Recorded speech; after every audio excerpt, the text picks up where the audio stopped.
I saved my most favorite cookie for last. These figgy pudding thumbprints are rich and complex and take me back to my time in the Middle East. Just like every other cookie so far, we're going to start by creaming 1 cup of butter and 3/4 a cup of sugar.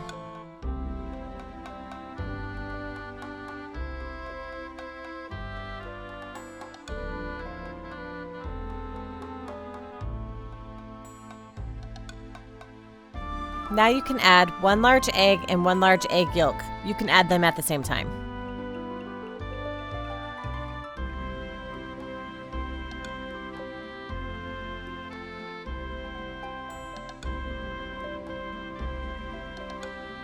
Add 1 teaspoon of vanilla extract and beat thoroughly. Make sure you scrape the sides of the bowl to make sure that everything gets mixed in.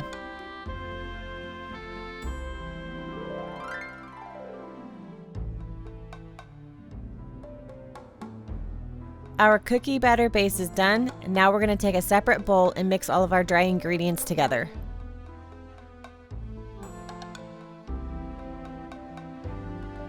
In your separate bowl, mix 2½ cups of flour, 1/2 teaspoon of baking soda,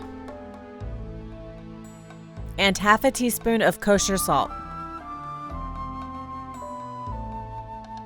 Yes, I realize this isn't a whisk. Do what you gotta do. Now incorporate your dry ingredients into your batter base.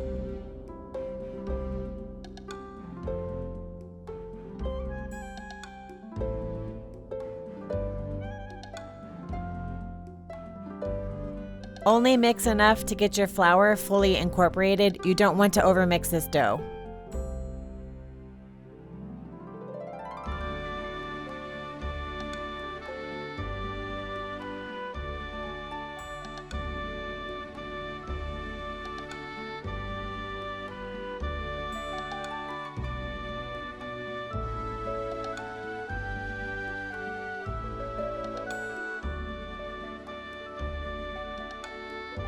Okay, pay attention.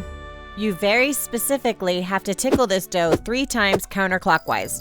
If you don't, you'll be dragged out of bed at midnight by the ghost of Christmas future. Ask me how I know. Now, with my trusty scoop, I'm going to scoop enough dough to make a 1-inch ball. Toss your balls of dough in a bowl of granulated sugar. Once completely coated, place them on a nonstick baking sheet or a baking sheet that's lined with parchment paper. We are your boring in-laws. Liking bland food is one of our flaws. Don't you dare try to add any spices. We'll turn up our noses and sneer. Maybe next time you should bring your car. So eat my food or you can starve. Flavor won't kill you. Broaden your food horizons. You're acting like you have a choice. Happy holidays, everyone. We're almost there. Let's add these cookies' signature thumbprints. Since putting your fingers in other people's food has recently gone out of style, I am opting to use the bottom of an edible gold dust cylinder that I happen to have on hand that was the perfect size. Make an indent in each cookie that is about 1/2 inch deep.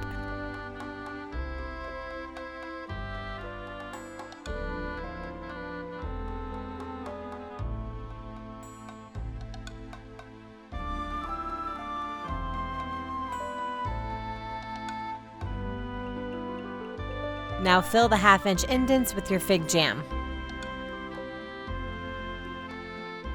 This started out as an incredibly sloppy process and I eventually got the hang of it, but I'm thinking I might try putting the jam in a syringe next time.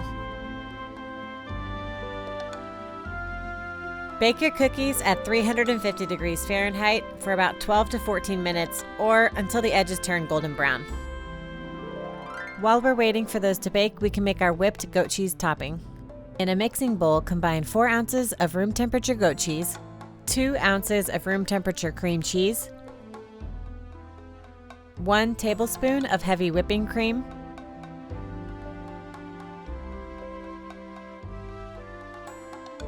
and 1/4 cup of honey.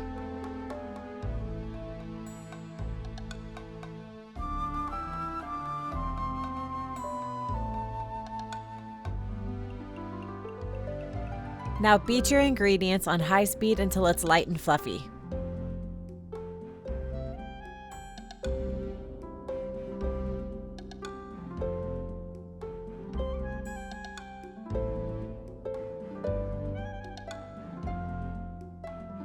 Some of you might be questioning this combination, but I'm telling you, it is delicious.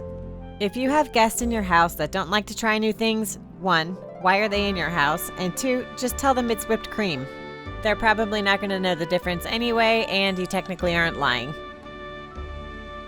When your whipped goat cheese is done, you can either put it in a piping bag now or store it in the refrigerator. After your cookies have cooled, move them to stout foil cups. These cookies are going to end up getting drizzled with honey, and it just makes them easier to handle. You're also going to want to hold off on piping the whipped goat cheese topping until just before they're about to be served. When you're ready, use a piping bag and a large tip to top your cookies with your sweet whipped goat cheese. Finish by drizzling a little bit of honey on the top of each cookie. Have you ever seen a more stunning cookie? Bring a little bit of uncomparable luxury to your dinner table this slightly sinister holiday season. Be sure to tune in tomorrow for our cookie grand finale.